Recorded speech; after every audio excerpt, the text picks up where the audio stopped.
Welcome to the XY Advisor Podcast, a global community of financial advisors sharing and learning with one another to drive the positive evolution of financial advice. To get involved, go to xyadvisor.com or simply download the XY Advisor app.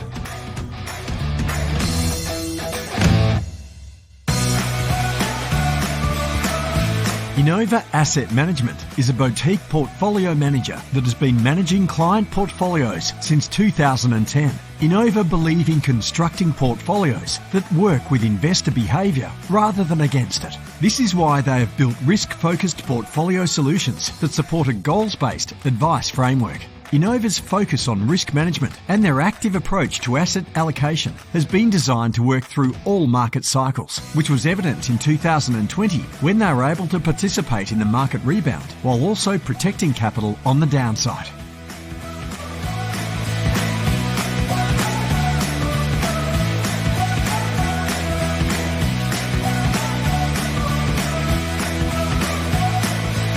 Hello and welcome to this topic series on behavioural investing, where we're taking a deep dive into the client and advisor decision-making process. My name is Fraser Jack, and in this episode number 2 of 5, we cover goals-based investing. From the advisor discussions with clients to how fund managers can take on a goals-based approach. If you've ever thought about having these types of conversations with your clients, this episode is a must. Welcome back to episode 2 in this series. I'm joined by Patricia and Katherine, and in this particular episode we're talking about goals-based investing and goals-based advice in itself. Patricia, we're going to start with you this time. Tell us about what does goals-based advice and goals-based investing mean to you? Hi, Fraser. It can mean a range of things. I'll start with an easier example, I think, which is what a lot of people are doing these days is the bucket strategy concept. For example, if you sit down with a client and you work out, 5-10 different goals, what you then do is you work out the time frame of those goals. So is that something short term, medium term, or long term? What are their minimum income requirements? What are their wants versus needs. So there's a range of different ways you can go about it. But the idea is that you want to first determine the amount of money that they need and when, and then potentially work backwards from that on the amount of risk that they should take with their portfolio. But it sort of doesn't stop there, because you then have to overlay that with, can they actually withstand this level of risk and volatility where their behavior won't make them do something that could actually lead to a worse outcome. So what I mean by that is you could have a client that only has longer term goals. So technically, you might say that you can invest in a high growth portfolio because they're not going to need the money for 10, 15 years. But then you find out through your discussions with them that they're very risk adverse. And then even after a lot of education, you can tell that if their investments went down in value, even if it was 10, 20%, that they would be very worried and that probably would make the wrong decisions at that point in time and sell when markets are low. So there's a range of different ways you can go about it, but I think this example just highlights the fundamentals behind it. So it's trying to work out the risk tolerance, the risk capacity, and then the different buckets and solutions that might meet that, and trying to overlay one with the other in the best way you can. Yep. Katherine, what are your thoughts? I'd like to hear more from Patricia about how you actually overlay that. So the challenge to me seems like you have someone's risk tolerance. That's just their personal, present bias overall, their tolerance for the down movements in their portfolio. But at the same time, you might have a short-term goal, which will end up with a completely different asset allocation to a long-term goal. So from a compliance perspective in particular, but also from a client engagement perspective, how do you actually overlay those two components? And I know this is heavily just focusing on the asset allocation side, but... Yeah, so there's a couple of ways. I find that not often you find that you have a client that might just have only a short-term goal, for example, and then everything has to be conservative. Like there might be other things that then overall you could overlay that risk tolerance with the different portfolios. But let's keep it simple. Let's say that a client only has a short-term goal, like to buy a property in a year or 2 years. But then the risk profile or, the tolerance is quite high because they're young and they want to invest for the future. Well, that's essentially a conflict. So we explain that to clients and we say, look, you've got a long-term view and you've got the ability to sustain ups and downs. Maybe they've had some experience with shares in the past, but then we explain that you've got this goal and you need, $200,000 to buy a property and you want to save for that for the short term. So my question to you is, if you do invest high growth and that goes down by 30-40%, are you going to wait longer to buy the property? And if the answer is no, then you explain to them, well, that's why you probably can't invest like that, because you need to be able to sustain that. And then if the question is yes, do you want to do that? Is that more important? Is getting better returns now in the short term more important than getting the house sooner? And you essentially have those discussions and then agree on the strategy going forward. So even though their answers could have been like that, you might then end up having to do a different risk profile. And we go, okay, now answer with that in mind. With that in mind where the main priority is to buy a house and you're not willing to delay that purchase. How would you answer these questions? And normally that will lead to a different outcome. And then, essentially you just have to deal with the conflicts and work through those conflicts until you get to a solution that is suitable. Yeah, now, Katherine, I just wanted to throw to you in this particular moment now, because obviously we're talking about if markets drop, you invest and then markets drop. I know you've done some research around this particular thing. Do you want to quickly tell us about the results from that? Just to clarify, I do a lot of research. Which particular research are you referring to? I think you did some research around when people, they're purchasing and then going in and then markets dropping. So timing the market is, or trying to time the market with those types of investments. I see. So I've done research that looks at, in particular, the effect of a geared portfolio compared to a non-geared portfolio. And the idea is it kind of replicates a new client scenario where generally there'll be an initial investment, and it can either be a small investment or a large investment. And the geared question is an interesting question in general, especially for clients with very high risk tolerance. But regardless of the gearing component of that particular research, and we looked at going into the market in every single month since 1976, which is when the data set started. And basically the results of the research is timing is everything. And you can't predict, of course, because the previous few months don't give you any indication of whether the next few years will be a good thing. And of course, a general investment portfolio of, say, a 5-year time frame is quite a long time to invest. So it's all about the sequencing risk. And I'm sure that Patricia has this experience, especially with regards to goal-based investing, where each, component of assets has a different time frame to the other particular components of assets. So the sequencing risk almost becomes magnified in a way, because you might have all of the investments going in at the same time, and then you have them all coming out at the time that's associated with that particular goal. So in particular, say at the point of retirement, which traditionally, as soon as someone reaches retirement, they'll often then convert their assets to more conservative asset classes, which just introduces a huge arbitrary sequencing risk of when you exit the market. So the sequencing risk is at entry and at exit.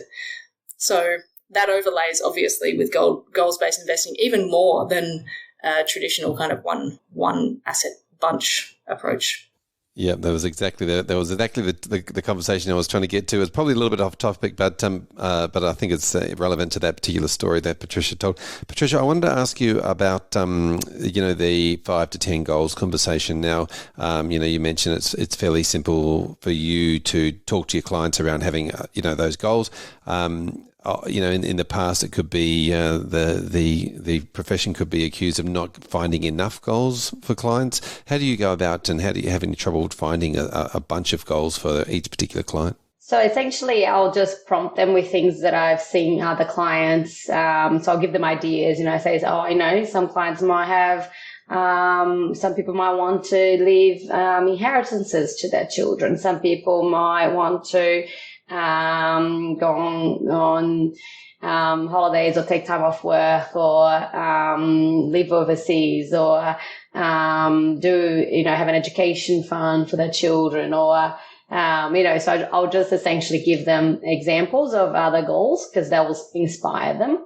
The more you do it, the more they understand it, and then the easier it becomes for them. Like the beginning is the hardest, I think the hardest is actually not finding the goals. The hardest is putting a figure and a time to it.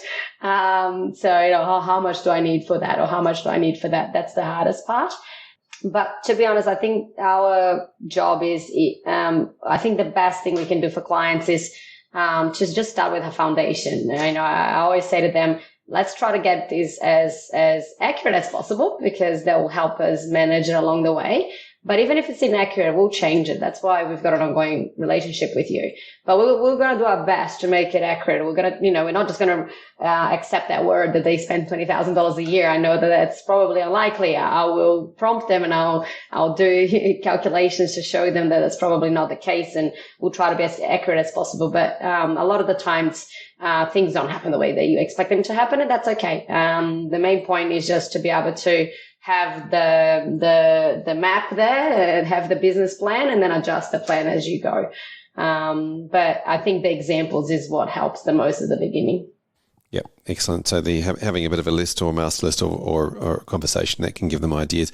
And I just wanted to quickly ask you too around the bucketing. How are you calculating the bucketing at this point? Are you having to go away and do individual calculations, or have you got tools that you use? Yeah, there's a range of different ways. So for every client it'll be different, but essentially, again, you work through short, medium, and long-term goals. We do projections, and we look at how much we're needing to take out of the different assets at different points in time. And then to sort of add on to what Katherine was saying before about sequencing risk in terms of that time of retirement, moving from growth to moderate or balanced, let's say, to more conservative allocation. Again, we educate clients about that, and we say we can't just wait until you retire to do it. We have to actually do it along the way before retirement. So I talk about like retirement risk zone. So, we have to prepare for retirement, or if we're not preparing for retirement, like some clients actually don't want to do it. Some clients have had a lot of experience with growth investments. They don't want to. I then do the calculation. I go, okay, well, every year that we delay, this is the risk. This is what could happen. Are you prepared to delay your retirement?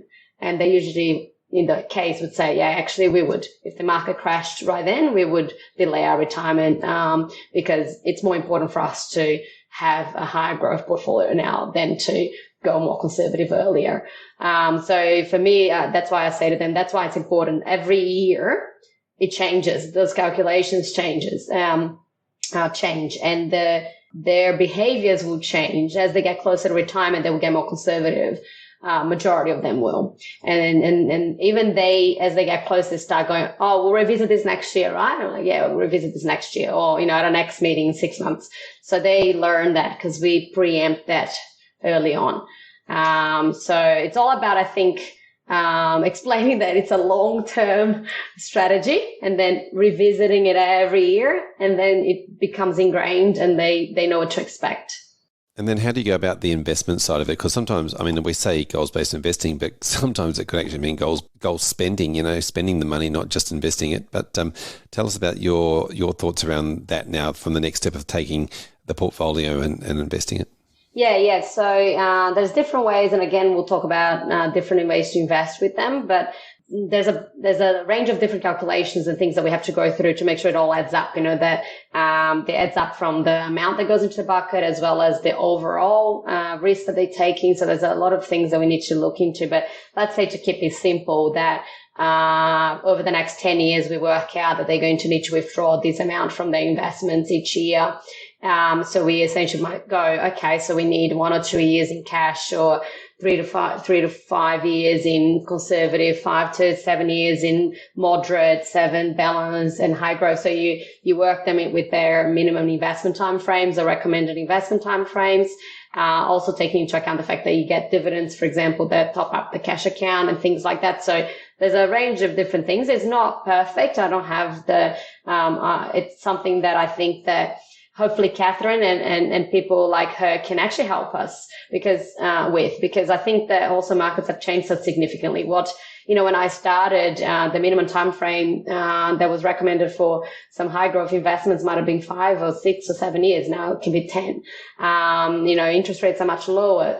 Bonds carry a lot of risk. It's actually, I still feel that we potentially have old tools to address today's problems. Like, we don't actually have the tools to address today's problems because we haven't had today's problems before. Record low interest rates and record low bond yields and rising rates and overvalued market. So everything is just, really, there is no safe asset. So again, we explain that to clients, we don't have a bulletproof approach. We just have tools to help us manage and have control when we need to make big decisions. Katherine, did you want to add anything to that? It's such a complicated scenario at the moment. And to me, normally it's a complicated scenario for it when you look at goals-based investing, because you've got the asset allocation discussion for every single goal, right? So there's no one discussion and one blanket approach. It's a detailed discussion. And then, of course, with the current scenario, as you mentioned, all of the conservative assets are now, even more clearly risky assets, I suppose. Yeah, I think the danger in that is it starts to become confusing, right? Mm-hmm. Yeah, so if a danger of that starts to become confusing, then does that mean that the advice becomes a really long and complicated process? It can be. At the moment, I don't think that we've made it more confusing because I don't think anyone has the answer to the problems that I've just raised and Katherine, endorsed. Is no one has a solution. What do you use for defensive when defensive isn't truly defensive? So that's really difficult. But we also know that we can't predict what markets do. I think we just need to continue to work on changing the way that we build portfolios and look at markets, continue to learn, but no one has a bulletproof strategy. So as long as clients understand the risks, and we're doing the best job that we can with the tools that we have today, but also I think we need to continue to work on better tools to help with that. Yeah, I really like the way that you said earlier, we don't quite have the tools to address today's problems because we haven't had today's problems before. So I think that's a really interesting point. Patricia, Katherine, thank you so much for joining us in this episode. I look forward to going a little bit deeper into these conversations when we start tackling values-based decision-making in the next episode. At this point in the conversation, I'm welcoming Dan and David back to the conversation when we're talking about goals-based investing. Dan, I might kick this one off with you. Tell us what your sort of high-level thoughts on goals-based investing are. I'd like to keep it reasonably simple in that you want to invest your money to achieve it's kind of self-explanatory, right? You invest your money to achieve a goal. Where I think it starts to get a bit nuanced is how do you go about doing that? I'm of the firm belief that people have multiple goals. Even if a client comes to you and says, no, my only goal is to be able to fund my retirement. Well, okay, that might be the case, but you might have another 30 years to live. And so therefore you might have 3 different time horizons.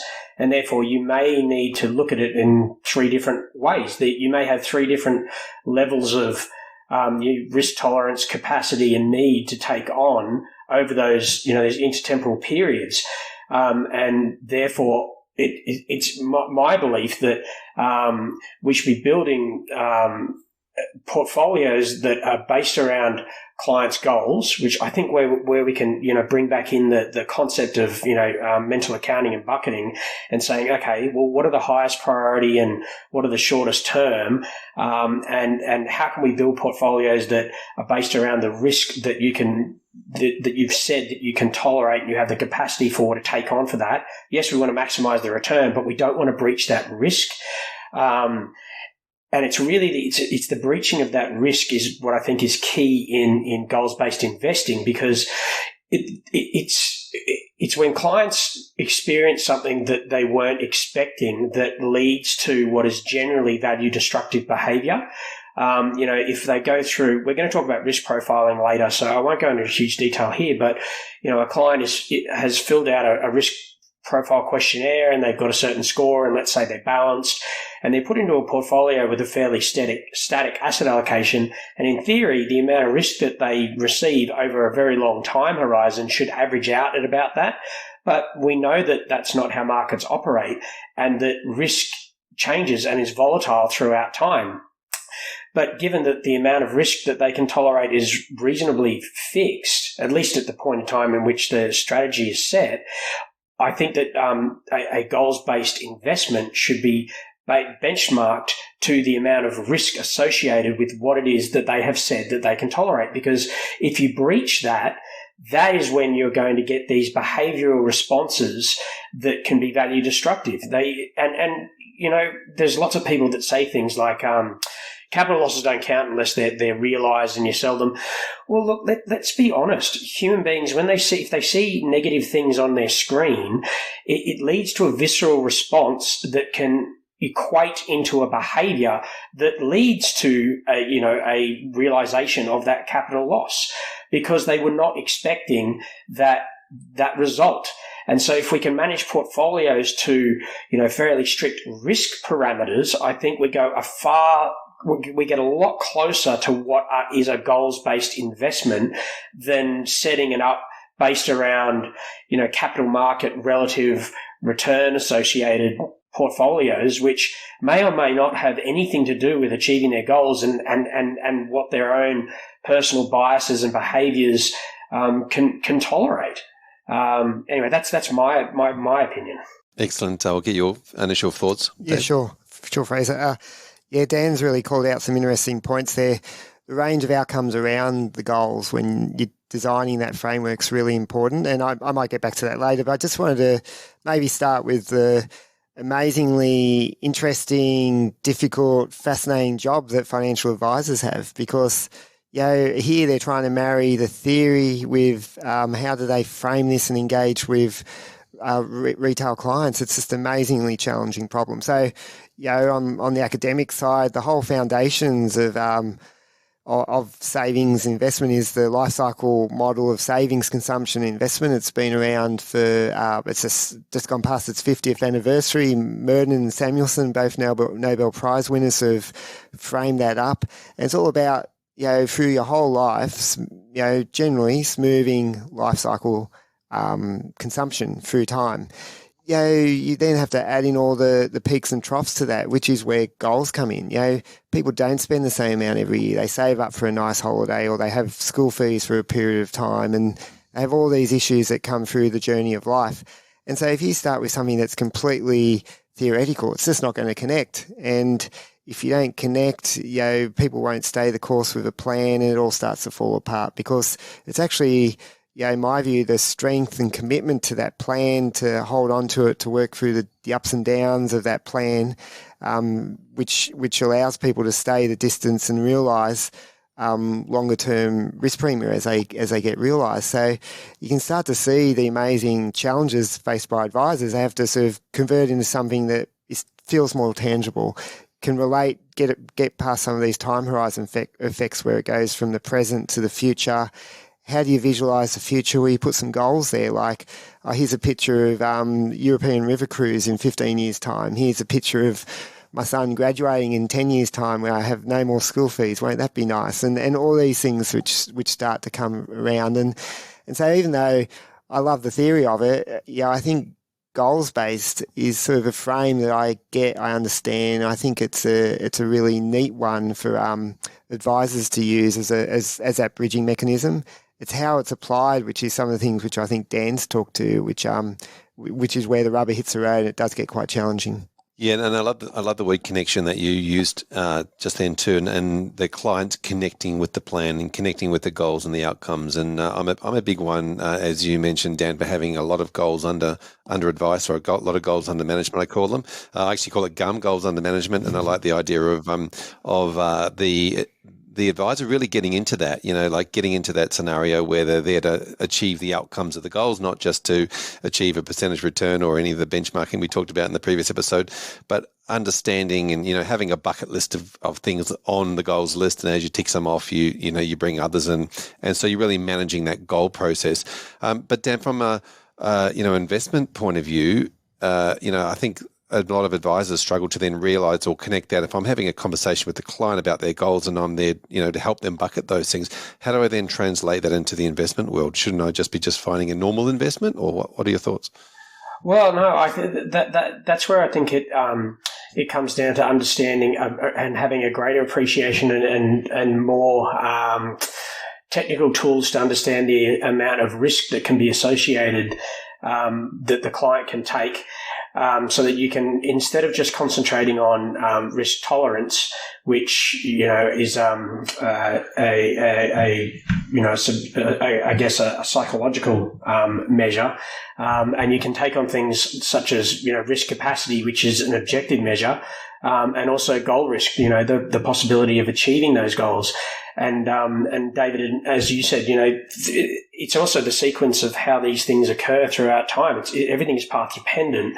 And, if it's all well and good that you might be in 10 years' time, the top decile performer in something, but if 3 years into it, something occurred that clients were not pre-positioned for or aware of could occur, and they divest away from it, 3 years into the thing, who cares where you are 10 years later, because the client's already left. And so that's where I agree with you. It's this fascinating challenge for advisors to try and translate that back. And my belief is that is the use of some of the new tools that are available to understand, clients' financial literacy. It's to expand upon the understanding of risk, to move beyond just tolerance, but also capacity, onto need, onto the ambiguity around the likelihood of achieving those goals and the prioritization of those goals, and then associating levels of risk with them that they may either need to take on or that they are comfortable to be able to take on, and that portfolio managers provide solutions that fit that framework, so that the client knows why they own what they own, and then unless the portfolio does something that it doesn't say it should do on the box, they really shouldn't worry, because they know why they own what they own and where it's there for. And I think that is going to increase the likelihood that they will stay the course for the long term. And I'm a firm believer that clients are not, most clients, some will, but most clients are not going to achieve their long-term goals unless they have someone like a financial advisor to be able to help them, with everything that goes on in life and all the changes that occur, not just markets, but everything else that goes along as well. That's it. One of our taglines is, returns matter, but behavior matters more. That's really where the advisor can add so much value. Yeah, so what I'm hearing you say is a lot of the stuff around managing the risk, even more so than managing the returns, and it's an interesting thought about managing the risk or the conversations that the advisor is having with the client, but then for that to spill over into the investment portfolio, also working with the advisor to manage the risks as well as the returns, I guess. Yeah, it's exactly right. And if I just take Dan's conversation there, which really was insightful, and just try and nail it down to one specific example.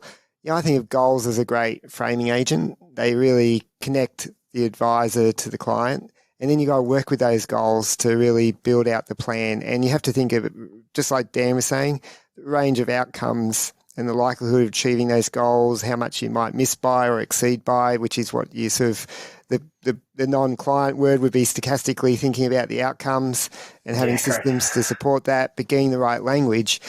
And then if you can do that, you're really setting yourself up for a rich plan. So if I just go like the retirement decision and planning for retirement, if you can picture it out a long way out, put the nice picture of the holiday there at that time.